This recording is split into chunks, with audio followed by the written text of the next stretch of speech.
Have you ever driven down a long stretch of interstate and wondered where some of those quiet exits might take you?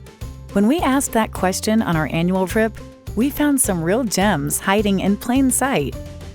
We made Elk Mountain just off Interstate 80 in southern Wyoming our home base for our vacation.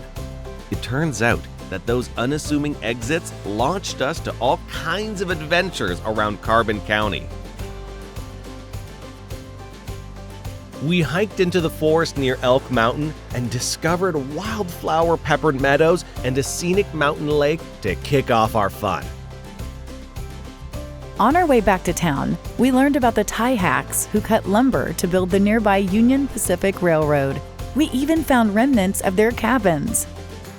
Then we followed history to the towns of Medicine Bow and Hannah. We learned about coal mining booms and tragedies, and about the diversity of people that mining and railroads brought to the state. After discovering Wyoming's energy history, we had some energy of our own to burn off.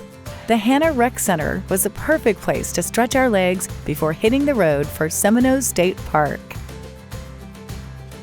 The contrast of the sand dunes against the sparkling waters and forested mountains was incredible. We made a day of soaking it all up. It was hard to imagine this uncrowded spot with such dramatic scenery was only 30 minutes from cars flying down the interstate. After a picnic, we followed the water to the aptly named Miracle Mile for some fly fishing and more big Carbon County skies.